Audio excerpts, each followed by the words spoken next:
Yo, what's up guys, it's your boy Nitrostorm here, welcome back to Aether Gazer. So as you can see in front of you, we have two new characters, S rank Living Soul Osiris and A rank Archaic Oath Verthandi. Just in case you don't know, she is the first character that you play in the game, but the B rank version, she's got her A rank version. Now, unfortunately, this is not a pulling video. Also, before I forget, they also changed up the featured character in the regular scan. This time it's Arctic Abyss Poseidon. I'm gonna do a YOLO multi whenever I get 10 tickets because I'm currently 60 out of 70, aka my next multi is guaranteed her, unless I do singles now and see if we can get her. But in any case, not only that, we also have time limited outfits, just for those who are interested in these. So Shinri Tsukuyomi's outfit is still available, right? 20 days left. And then these two are permanent skins, so you don't need to worry about getting them as soon as possible. We also have a skin for S rank Osiris, so it's up to you depending on which one you prefer. And then we also have one for the S rank Poseidon called Lit by Glaciers. And again, up to you which one you want to use more. And all of that is up to you. Alright, moving on to the main part of this video is the new event. And we're going to be using the new event to just do the character trials, just take a look at the two new characters. And in terms of the event itself, it's actually relatively simple. It doesn't actually take up stamina. You do have event missions that may ask you to use some stamina, but I already did those for today. So we'll just get right into this. So we'll first start off by trying out a Vert. So let's take a quick look at the character preview and look at the Aether Codes before we start playing them. So in these playthroughs, they're gonna be on yellow code. Let's take a look at the other codes first. I mean, we'll take a look at them afterwards. So they're using the yellow codes.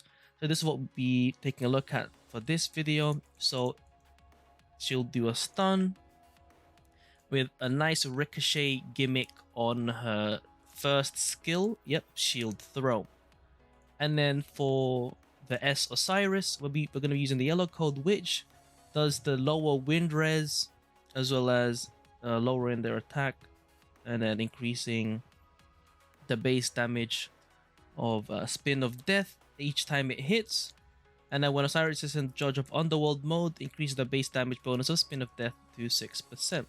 Alright, interesting. So I guess this one might be one of her good ones, considering the wind resistance debuff. It's going to be nice for amplifying damage, especially if your whole team does wind damage, amplifying the damage of the whole team. Now, let's take a look at their gameplay. So for those wondering, I am going to be using my emulator alongside the controller. Again, if you want me to share my controller settings, do let me know that in the comments below. But I advise you to figure out what you find most comfortable when using controller, if you want to play with controller anyway. Alright, let's take a look. So her normal attacks, pretty nice, relatively quick, right? And then her first skill throws a shield. Obviously nothing's gonna happen because there's no enemies. Then her second skill, okay, it looks like a counter, and I'm gonna double check if I can hold it. And then the third skill, okay, big slam attack that uses all of my divine grace. Now let's try again. Okay, so I can hold it. As you can see, there's a time limit for how long I can hold, but I'm assuming I get hit during that. I think it's gonna be nice because it's called counter, obviously. Now let's go give that all a shot. So let's first try out the first skill. There you go, nice thing there. There you go, nice. And then third skill. So the third skill doesn't have much range, but I do seem to get a sort of shield from it, which is nice. And then her ultimate. Okay, so you get another barrier, I think. We'll take a look at the ult afterwards. Okay, that's my fault. And then do this. Let's just start that. So against one enemy, obviously the shield throw isn't that good, but it still stuns, right? Now let's try and counter this guy. There you go. ulti, and then do this, and then shield throw. Okay, well. Okay, so this is taking a little bit longer than I thought. I guess I have to keep spamming now. Okay, I got a hit there. So we do get some sort of super armor from that.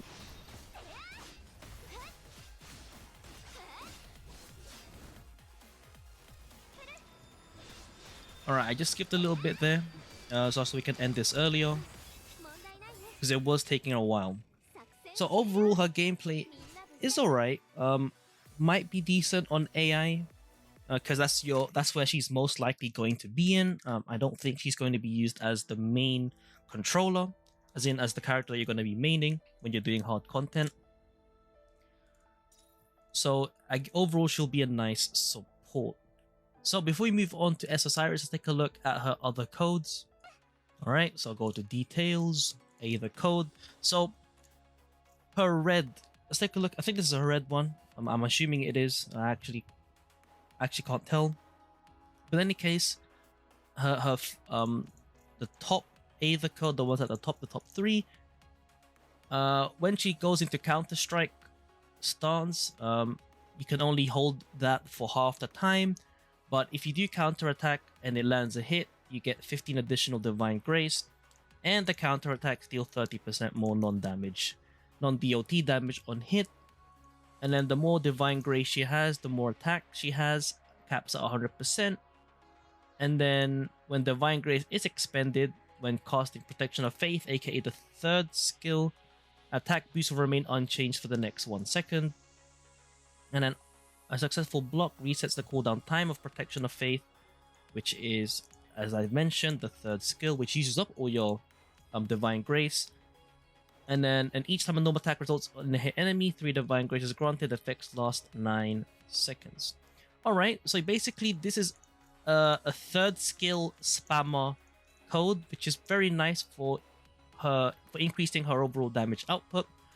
Her yellow code is very nice for crowd control and handling multiple enemies. And then and her last code on the left side, just quickly going over it. TLDR is basically like a defensive support. So in this case, she gives a lot of shield, but this time she also gives shield to her teammates. So if you've played Genshin Impact or anything similar, you can think of it like Zhongli, who gives everyone a barrier. But I'm assuming this one is weaker in terms of barrier strength, but still very versatile codes, can use however you want. If I were to recommend using her, I would say either the bottom right or bottom left. The top is nice for damage, but for the most part, you're going to be using her probably most likely with Shinri Tsukuyomi, because they do have a combined ulti, which you're most likely going to be using her in. So overall, she is nice. Let's move on to Osiris. Alright, so Osiris, we've taken a look. We're using the yellow code on her. Let's take a look at her gameplay. So as I said, going in blind, I actually don't know her kit. So hopefully I can explain this. Alright, first things first. Her first skill seems like you can activate it twice, which is nice. Probably some sort of gimmick there. And then her normal attacks have very nice range. Attacks kind of quick. He does lots of hits for each attack string, and the first skill doesn't use any. Oh, I see. So the first skill doesn't use any traces. The other skills do. Let's take a look at how the trace gain is. So you can activate it twice, gaining 3. Take a look at the second skill. Okay, more Beyblade gameplay. And then what about the third skill? Okay, big hit, similar to Osiris. Alright, try this again. Now take a look at her ulti. Oh, so her attacks change completely. Second skill is like a Beyblade, and the third skill is just more damage. Okay. Oh, that is very nice. Lots of skill spamming, you know, very nice, you know. With all these skills that you're activating, there's going to be a very likelihood that you're not going to be defeated because you're able to spam skills and keep the enemies, you know, in combo, preventing them from getting a chance to hit you. Now, in terms of our ulti charge, I'm not sure how good it is because of the gimmick of this trial stage, but there might be potential that you can probably spam her ulti. But, you know, we'll just have to see. Well, you know, for other people, because I'm not really going to pull. I'll explain why in a moment. But yeah, I had a lot of fun playing Osiris there, you know. Obviously, I should pull because I find her fun to play. But time for me to talk about why not. Actually, no, before I do that, let's take a look at her other codes and see how they fare against her yellow one. Okay, here we are. Details Aether Code. So as you've seen from the first one, this is focused on, you know, just the spinny with extra wind resistance, right? Just to let you guys know, Spin of Death is the second skill, which becomes the Beyblade, right? The spinny Beyblades on her transformed mode when she ultis. And then her code, the bottom code, increases her max HP by 9% when Hell to Pay is cast. And then the lower her HP, the higher non-DOT damage dealt with Dark Swing Scythe upon hit. AKA her third skill, right? Oh no, her first skill. I see. And then changes Judge of World Underworld to 10% HP loss per second. And when in Judge of the Underworld mode, Osiris absorbs non-fatal damage and converts 100% of it onto HP until it reaches max HP. Oh. That's actually nice. So with this, you can essentially spam her ulti, I think, or just infinite ult. Let's take a look at this one. Osiris recovers HP when an enemy with weak is defeated. So this was more so handling multiple enemies. Oh, this one also resets ultimate skill cooldown. Oh. Which has a piece of ultimate skill chain with and constant 100% ultimate skill charge. Oh, I see. Once every battle. So I guess this one's pretty decent as well, especially when you have a chain ulti. Normally with a Osiris, if I'm not mistaken. But yeah, she seems to have very fun codes that you can try out and then see for yourself which one you feel is the most fun or most effective in the way that you play. Alright, so that's about it for this video. So overall, I think the two characters are good, and the reason why I'm not going to be pulling, not even for a Vert, is because if I'm not mistaken, I did the math right. And if we take a look at the Imago gift here, there are 5 floors, and I'm assuming you get 20 every floor. And if you do only get 20 per floor, even if you pull one copy of a Vert, you would still be missing around, give or take, 30 more shards in order for you to reach triple S. And if you don't pull for her, you'll be at double S second stage, which is enough to get you the extra bonus in skill levels, if I'm not mistaken. And the other 3 for double S stage is just for extra stats. So yeah, if you are looking for extra stats on Vert, then sure, pull a copy and then get her the triple S. But in my opinion, double S second stage is more than enough. And finally, in terms of why I'm skipping Osiris, I heard that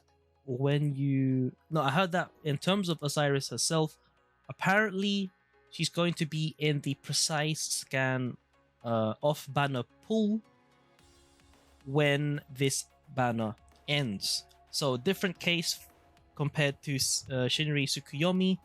She's going to be added into the precise scan pool after this banner ends. So I'm going to see if I can test my luck there.